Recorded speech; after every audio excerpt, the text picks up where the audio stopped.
video, I will be talking about what would happen if the Sidemen broke up. Would any of their careers take off without the Sidemen, or would they crumble and regret leaving the group in the first place? This story was really fun to make, and what happens to these guys is super interesting, especially near the end where it gets intense. This is What If the Sidemen Broke Up. Also, only a small percentage of my viewers are actually subscribed, so if you like this video, consider subscribing, but only subscribe if you truly want to. It's free and you could always change your mind. Enjoy the video. KSI was in America filming a few music videos and hanging out with friends. At this point, tensions between JJ and the Sidemen were high, because JJ wanted to take his talents to new heights, and being attached to the Sidemen and doing those kinds of projects were holding him back. JJ felt so accustomed so quickly to the American lifestyle, and he met so many people along the way that would help him elevate his music to new heights and create songs with some of the best artists in the world. He decided to still make content on his channel, such as vlogs. However, when he was making his videos, he was enjoying it less and less. The Sidemen saw some of these videos back home, and they were glad that KSI was enjoying himself out in America, but they were worried that he was getting too carried away with himself, and as a result, leave his friends behind. Simon decided to call a meeting between all the Sidemen members, including JJ. The meeting took place on Saturday night for the Sidemen, but for JJ, since he was in LA, it was early in the morning. The boys talked about JJ's trip and what he's been up to. JJ kept them up to date with what he's been doing and told them that he's been thinking about quitting YouTube entirely and pursuing music full time. These comments really made the Sidemen worry. They asked whether or not he was sure that this was the right decision to make. YouTube is what made JJ who he is, and he needs it to grow his brand. Transitioning to music means that he'll be starting from square one again. JJ was confused and frustrated about why his friends didn't support his ambitions and dreams. The Sidemen emphasized that he's not going to reach stardom overnight or even in a year, especially in a place like America, unless you continue to grow your brand on YouTube. This back and forth continued to become really toxic, and the question arises in regards to whether or not JJ will come back home to film and hang out with the Sidemen. JJ said that he wants to do nothing with you guys anymore. He wants to do his own thing. YouTube has become so saturated with cloud chasers that it hasn't become fun anymore. He also began to call out different members of the group, such as Ethan being difficult to work with, Simon always telling everyone what to do and bossing them around, people like Vic, Josh, and Toby not bringing anything of value to the Sidemen, and emphasizing to Harry that if it weren't for us, you would be heading down an awful route with other YouTubers and making you the worst version of yourself. It was at this point the ridicule and the insults were crossing the line. People were taking sides, sharing stories about difficult times with each other, who actually deserves to be a part of the group, who's holding back the group, etc. In the end, the Sidemen knew if this is how they felt about each other, there's no point in continuing the group, because this will not only affect the quality of their videos, but their friendships as well. Everyone agreed that they were going to start a civil war with each other, unless they decided to break up and move on with their lives. And just like that, the Sidemen broke up. In this video, I will be talking briefly how this affects each member, starting from the person who comes out of this the best, all the way to the person who comes out of this the worst. But let me quickly point out the obvious. Everything the Sidemen have done with each other, the charity matches, the videos, the Sidemen show, the merch, the Sidemen book,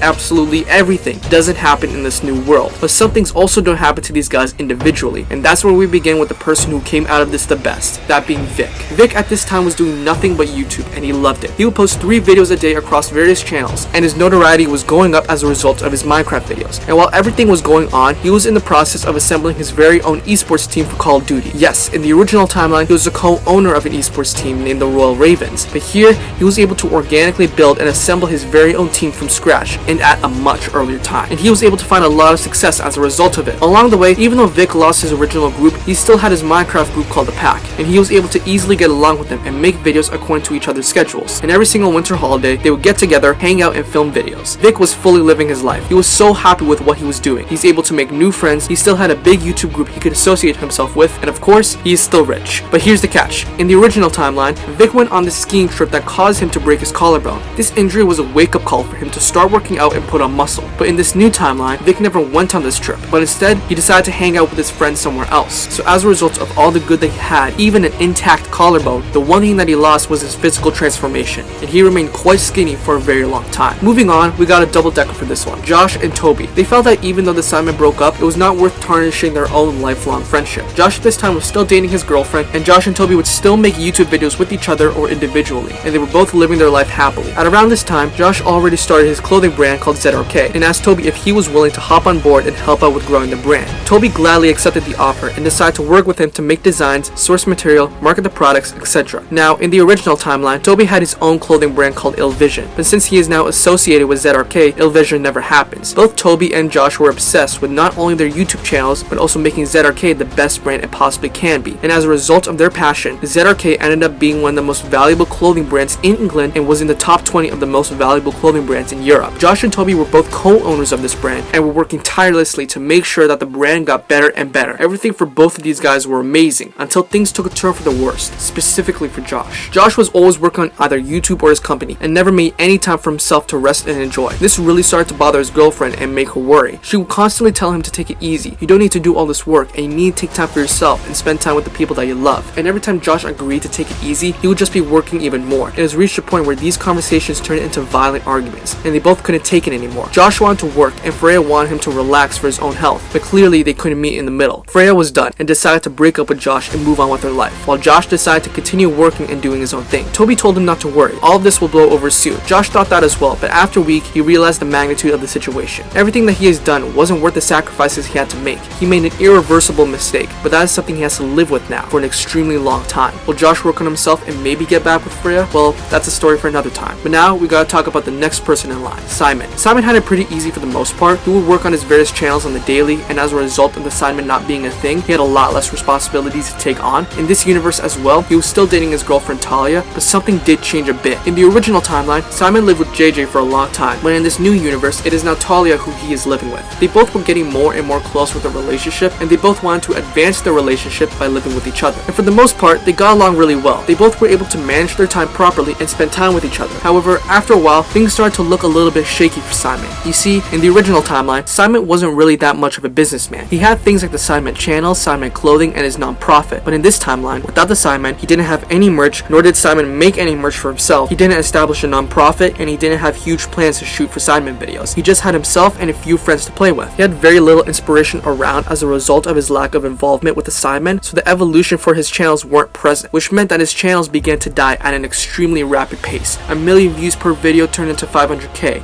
then 100k, then soon 10k. His subscriber growth was extremely slow, and his brand wasn't growing. He tried his best to turn his channel around and try to put more effort into his content, but things simply weren't changing for him. It was looking like his social media days were heavily numbered. His lack of growth also dissuaded Talia from making YouTube videos for herself. She would just make music every now and then, and sometimes model for a brand or two, but her success in this timeline was nothing like what it was in the original timeline. As a result, they both talked about what their future would be as individuals, and they thought that the best thing for them to do in order to continue to make money and keep everything afloat is to go back to school and get a degree in a different career. They didn't want to do this necessarily, but they had to. So Talia went back to working as a makeup artist, and Simon went back to school to study criminology in hopes of becoming a police officer. Their relationship was still healthy, and they both were happy they had each other, but they simply weren't satisfied with the routes that they were going down. And if Simon could turn back the clock and change things, he would 100% would have. But for now, what's done is done. Next up, we got KSI, the man who technically spearheaded this entire breakup in the first place. He wanted to pursue music full time, so did he have any success? Well, short answer, no, he did not. But let me tell you something first. In this timeline, JJ decided to drop the Joe Weller vs KSI boxing match because he knows with this new freedom and leeway, he needs to take full advantage of it. He knew that he would be called names for backing out of this fight, but he honestly didn't care at all. He wanted to focus on himself. But here's the case when it comes to his music. His American friends would always gas him up and make him feel like he could do anything, and he was not very humble during his time in America. His friends would always use JJ in their respective videos in hopes of gaining a huge spike in views, and would get JJ to take part in these activities he normally wouldn't do over in England, like drinking heavily, smoking every now and then, and a lot more disgusting stuff. His reputation was quickly becoming tarnished as time went on, from being a quirky and funny gamer to now an egotistical wannabe rapper. JJ's career was quickly taking a nosedive. JJ would continue to make music, but he wouldn't bother learning or improving his craft at all. He would contact ghostwriters to create songs for him, and he would simply record the songs, and when he would release them, they would never find any success. He assumed that being in America, he would be delivered the world and get all these opportunities to become the biggest artist he could be, but he quickly fell into the LA lifestyle and got carried away with it, and decided to not bother putting in the work to create the best music he possibly can. Whereas in the original timeline, he would come out with successful singles, 2 top 2 albums, a jam-packed tour, and most of all, be a part of the most successful YouTube group in the world. So that is the end for KSI. Now, second last, we got Ethan. During this time in the original timeline, Ethan was heavily overweight, and he started his weight loss journey as a result of seeing KSI in his boxing match with Joe Weller. However, since that fight wasn't happening, that journey never happened, and he was still overweight. Additionally, Ethan decided to never make a diss track against JJ since last time he made it for fun, whereas this time, since the animosity was real, it didn't warrant a diss track. But nonetheless, Ethan's life after the Simon broke up was a complete mess. He wasn't enjoying making videos anymore. He only made content because he needed to in order to pay the bills. Every now and then, he would go out with his friends, but he would always go to the pub and drink a lot in hopes of forgetting all his stresses, but all his demons were getting the best of him. Eventually, his channel started to dip in views. The money that he was receiving wasn't enough to pay the bills anymore. He was worried for his own well-being. He didn't know what to do at this point. He decided to work at a grocery store in hopes of covering more of his his expenses and continued to do YouTube with the anticipation that there may be a resurgence in his channel. However, he was miserable throughout this time. He would never smile, never be energetic, and never talk. He was always worried about how he was going to survive in his life instead of living his life. After a while, his loneliness got the best of him, and he decided to contact the one person in particular who would never abandon him when he's at his lowest, and that person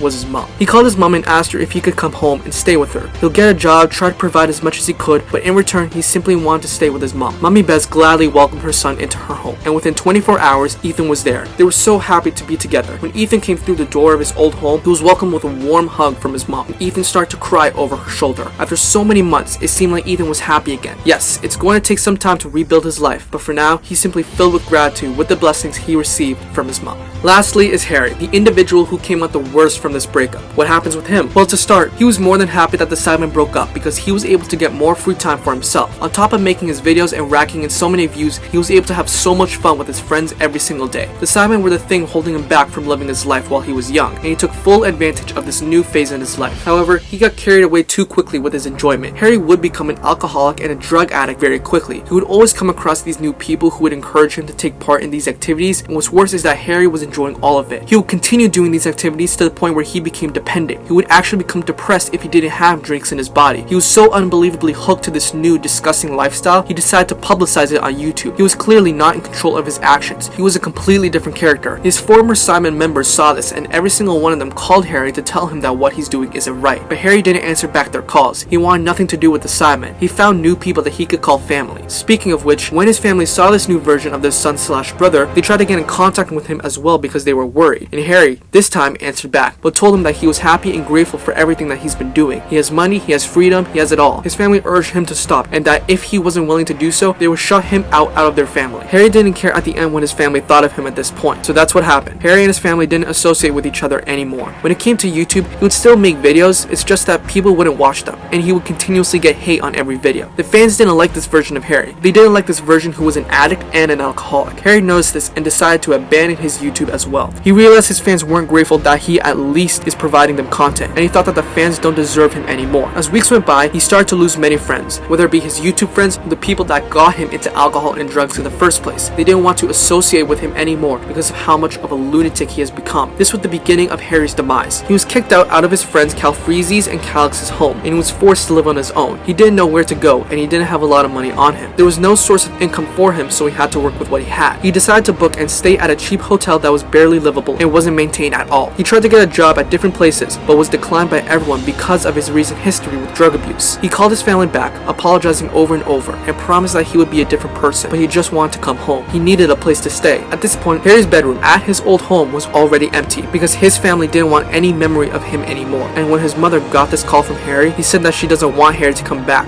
No one wants him back here. She hung up on Harry and quickly blocked his number. When Harry tried to call his mom or anyone in his family, it would immediately go to voicemail. Harry at this point was all done. He had lost everything that he had worked for and friendships he made. All for what? Just a little bit of freedom? So what's next for Harry? Well, that's a story for another time.